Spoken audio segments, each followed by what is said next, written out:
소장님 확실히 사업 쪽에 이게 발달해 있어요. 보니까 벌써부터 그러니까요. 아까부터 이 판권과 뭐 이야기할 때부터 눈이 협동조합, 반짝하시더니만 협동조합부터 해서. 우리 지금 한국에 있는 그거 갖다가 말이지 쓰레기처럼 그냥 다 넘겨놓고 1억이 넘는데 부터 하면서 딱 그때부터 벌써 반짝하면서 또 새로운 사업 하나 구상하셨을 거예요. 네. 눈이 분명히. 반짝. 제가 예. 조만간에 이제 중국에 있는 그 컨텐츠 제공업체하고 협약을 맺고 또 나왔어, 또 네. 나왔어. 한국에 있는 시작했어. 우수 작가들을 모아서 컨텐츠를 한중 공용으로 만드는 거예요. 한국어와 중국어로 동시에 만드는 부분을 기획을 하고 있어요. 근데 실제 진행이 소장님의 됩니다. 아이디어는 정말. 네. 근데 이 모든 게 사실 따지고 보면 어렸을 때 무협지를 열심히 읽었기 때문에 생길 수 있는 구조라는 거예요. 예.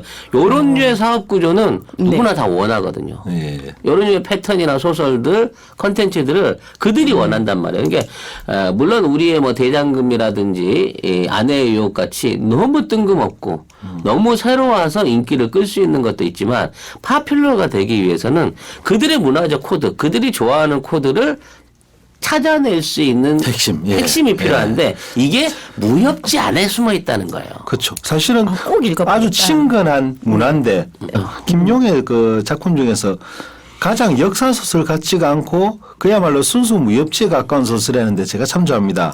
소호강우라고 샤오하오 장후. 오, 예. 영화로서 됐었죠, 그죠? 네. 영화를 됐는데 영화를 유명하죠. 만드는데 영화를 그 이야기를 다 못해가지고 뒷부분을 또 만드는데 동방불패라고 네, 나왔습니다. 맞죠. 각본 쓰셨죠. 그 보면요.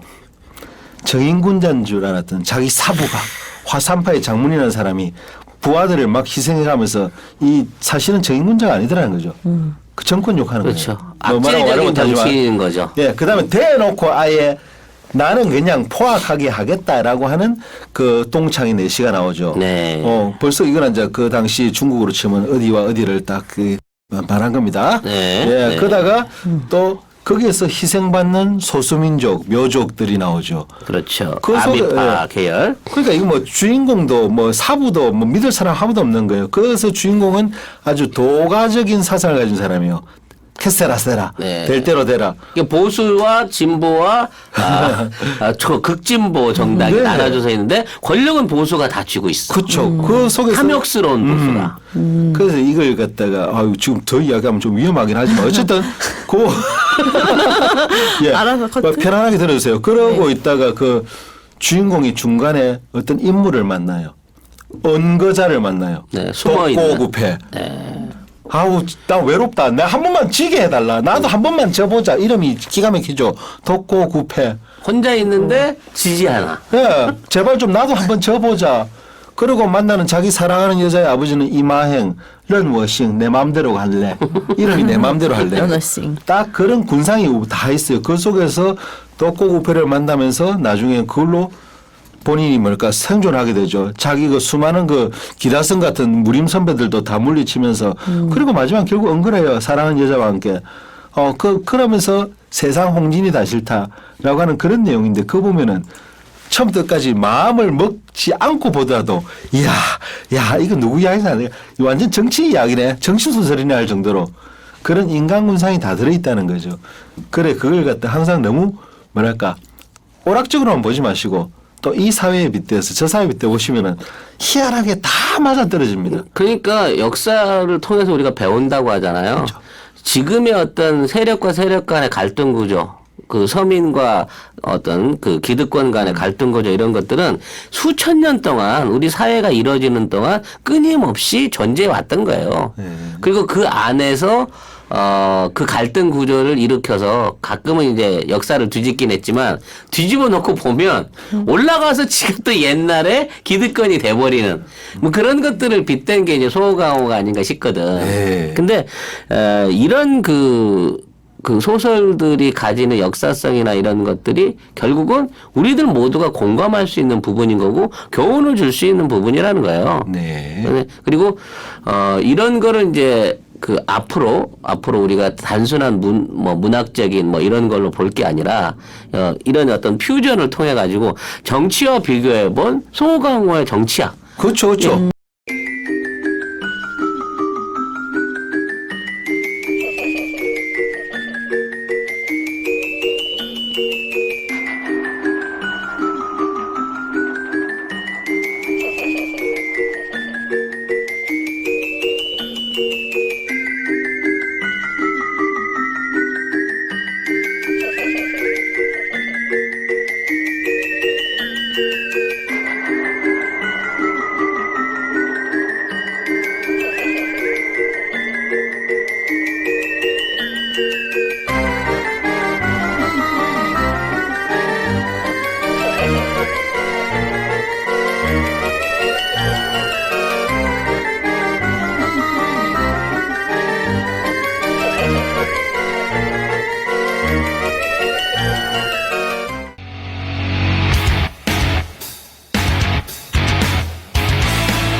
거기에 이제 그 소위 말하는 김학의 이제 우리 논문에 자주 등장하는 부분이죠.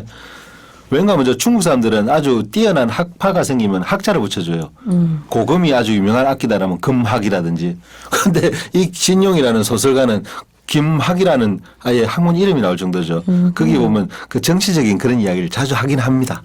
네, 굉장히 하긴 하는데 너무 정치적인 이야기가 없는 것 같은 소설 속에서 너무 가장 정치색이 띄었다라는 이런 게 나오는 거죠. 조금 더 보충하자면 이제 양호충이 그 양호충. 화산파의 어떤 뛰어난 제자인데 그렇죠. 결국은 그 사부도 아니고 네. 적군도 아니고 누구도 믿을 수 없다라는 거 안에서 모든 거를 정리해놓고 자기는 강호를 떠나버리는 거거든요. 그렇죠. 물론 우리 정치에도 그런 양호충 같은 사람이 나타날 수 있으면 좋죠. 근데 그 양호충이 정말 공평무사하고 모든 사람이 행복할 수 있는 사회 구조를 만들 수 있느냐 없다라고 좌절해버렸다는 게 나는 소호광에서 참 서운한 부분이었거든. 새드. 그렇죠. 근데 우리 가장 깔끔한 주인공들은 뭐 동생을 막느라고 그랬던 것 같아요. 우리도 저 홍길동이 결국은 마지막에 대마도로 가죠. 대마도로 가서 왕이 그렇죠. 되고 새로운 세상을 만들고 하듯이 지들만 좋은 세상으로 가버려. 그 무협 소설은 대리만족에 있을 만큼은 효과는 아마 짱인 것 같아요. 기가 막히죠. 네, 여러분들도 카타르시스죠. 네, 지겹다고 생각하지 마시고 영화로 보는 것보다요. 네. 소설을 직접 읽어보게 되면 그렇죠. 책을 넘길 때 책장에서 나는 냄새 얼마나 이 좋아요. 활자를 통한 머릿속의 상상력이 단순하게 주입식으로 영상을 보고 느끼는 것 이상으로 확 올라올 수가 있습니다. 그렇죠. 심지어 저는 이제 그런 생각도 해봤어요. 약간 그 요걸 각색을 해가지고 네. 일종의 라디오 드라마처럼 요걸 한번 만들어 목소리도 보면 좋으신 두 그렇죠. 분도 기가 계시잖아요. 막히죠. 너무 재밌지 않을까. 이게 영상은 뭔가 하면은 사람의 상상력보다 못해요. 네. 제 경험에 의하면 옛날에 무협소설 한번 읽었는데 그 속에서 주인공이 그 큰 새에 의해서 길러져요. 그리고 그 새를 마음대로 부리고 새를 타고 날아다니거든요. 근데 그 영화가 됐는데 극장 네. 영화를 보러 왔는데 그 새가 어떻게 나올까 하라고 했는데 갑자기 무슨 세스미 스트릿 찍는 줄 알았어요. 갑자기 요만한 닭이 뼈 나와가지고 네. 그 순간에 갑자기 그 이때까지 쌓아왔던 그 모든 상상과 어떤 그 나만의 세계가 다 무너지면서 왜 저런 영화를 왜 찍어가지고 잘 나가다가 맞아요. 지금 무협 영화나 이런 걸 보면 참 아쉬운 게 그 소설 안에 있는 그 스케일을 네. 영상으로 구현할 방법이 수가 없죠. 할 이건 수가 없죠. 아바타보다도 더 빅 스케일인 거야. 그렇죠. 제임스 카메론도 아바타 각본을 써놓고 이걸 영화화하기 위해서 20년, 30년을 기다린 거거든. 그렇죠. 그렇기 때문에 이걸 진짜 리얼로 구상해낸다고 하면 이거는 앞으로 기술로도 정말 그 디테일을 만들어내기 힘들 그렇죠. 거예요. 비아 씨도 그 네네. 삼국지 이야기는 대강 아시죠? 삼국지는 제가 만화 삼국지로 60권짜리 있잖아요. 그걸 봤어요. 네. 그 옛날에 삼국지 드라마를 홍콩에서만 드라마를 볼 때 그 옛날입니다. 네. 적벽대전 부분이 나는데 이 적벽대전을 어떻게 과연 드라마에서 찍겠냐 이거죠. 한 장면에 영화로도. 20명도 안 나오는 그 속에서 이 적벽대전이 시작된데 어떡하지 하는데 참 머리 썼더만요. 조조의 막사 속에 조조가 천막 하나 쳐놓고 거기 앉아있고 그 밖에 옆에 세 사람이 서 있고 그 다음에 한 사람만 계속 왔다는 거예요. 성상 출발했습니다. 그러니까 성상 큰일 났습니다. 불이 타고 있습니다. 성상 다 탔습니다. 성상 대피하시죠. 그게 적극대전 끝이에요. 그러니까. 그렇게밖에 표현이 안 되는 거예요. 근데 우리는 책을 봤을 때는 우리 상상력은 무한대거든요. 그 요즘 그 클릭만 해가지고 그 답 보는 사람들한테 그런 것도 한번 저는 느껴주게 하고 싶어요. 우리 지금 이 팟캐스트도 네. 상당히 클래식한 부분이잖아요. 오디오, 라디오에 가까운. 그죠? 네네. 네, 저는 이런 그런 매력이 있다고 해요. 만약에 미래에 사업을 한다면은 어떤 사람은 실패한 알 자신이 있다면 한 가지 사람들의 추억을 건드려라. 그죠. 그 사람이 어린 시절 그렇지. 추억을 건드리면은 실패는 안 한다는 말이 있었거든요. 사실 그런 이야기예요. 그런 부분에 추억을 자꾸 건드리는 감성을 건드리면은 뭐든지 지갑을 열게 돼 있다. 라는 그 말처럼 우리 뭐랄까 약간 그런 클래식하는 부분도 느껴보시길 바래요. 아마 웬만하면 그 저 드라마나 영화 찾아보지 마시고 책도 한번 읽어보시는 게 어떨까요? 저같지만 이게 무협소설을 안 읽어본 사람은 어떤 책을 처음에 접하는 게 좋을까요? 추천해 주신다면. 저는 방금 말씀하셨던 그 김용. 네, 김용의 소강화하고 영웅문. 그래도 소설책으로 있는 거죠, 네, 한국에서. 소설책으로 있고 예스24에서 뭐 영화로도 있고 주문하면 수없이 되는 많은 거죠? 버전이 있는데 제대로 된 그 번역판 소설을 찾아가지고 한번 대입해서 읽어보세요. 양호충이라는 대입해서. 인물을 정말 진보적인 기상을 가진 젊은 정치 신세대로 보고 거기에 있는 사람들을 각 정당의 대표로 보면서 그들이 집권을 하기 위해서 다투고 있는 장면. 예, 정치에 여기 점점 뛰어오시네. 위험해지고 있습니다. 네. 뭐 그런 걸로 보셔도 괜찮고 어떤 뭐 기업가의 자기는. 성공 이런 걸 봐도 괜찮고 하는데 저는 이제 그런 소설들을 보면서 늘 느끼는 게 그 안에서도 사랑이 있고 사랑 때문에 어떤 일종의 그 제의를 위해서 사랑을 버려야 되는 부분도 있고 그 동방불패에서 나오는 그 뭐랄까 여자도 아닌 남자도 아닌 그 일월신교 교주와의 사랑 같은 거 그리고 그 사람이 양보를 통해 갖고 어찌 보면은 그 모든 게 정리되고 끝나는 거 이런 것들도 굉장히 열애 소설로도 재미있는 부분이 많거든요. 그러니까 그런 것들을 다양하게 갖고 있는 어떤 중국의 콘텐츠를 이해할수록 중국을 이해하는데 진짜 도움이 된다는 네, 거예요. 맞아요. 그게 맞아요, 진짜. 문화를 모르면 그 나라를 모르는 거거든요. 한국 사람들이 제일 지금 위험한 게 언어만 배우면 다 된다. 그 나라 문화를 모르고서 일본어를 나는 너무 열심히 했기 때문에 일본어를 잘한다. 그래놓고 남부 집에 들어가면서 신발 대강 벗어놓고 던져놨다가 나오면서 바로 현관문 앞에서 우산 턱 켜고 나왔다가 그다음부터 두 분 다시 뭘 못한다. 그렇지. 마치 예를 들어 중국 가가지고 나는 중국을 잘하는데 아이고 거래처 사장 딸이 결혼한다는데 봉투에다 축의금 엄청 넣어가지고 축 결혼하고 떡 갖다 주고 뺨 맞고 사업 깨지면 내가 뭘 잡은지 그 문화를 모르는 거거든요. 그렇죠. 그래서 문화 중요하죠. 문화를 이해하는 데 있어서 사실은 이런 우리 오늘 간단한 주제지만 무협 소설이나 이런 부분도 상당히 중요한 부분을 차지한다는 거죠. 네. 그래서 잘 이용을 하시면 좋겠습니다. 앞으로 우리가 하려고 하는 인문학 방송의 가치가 그런 거예요. 사실 그 인문학을 알고 지식을 얻자는 게 아니라 이럴 때 중국을 좀 더 이해하고 우리 찌증기 방송의 목적처럼 극중을 하자는 게 아니라 중국과 동반의 관계로 동중을 하자는 거예요. 같이 가자는 거거든요.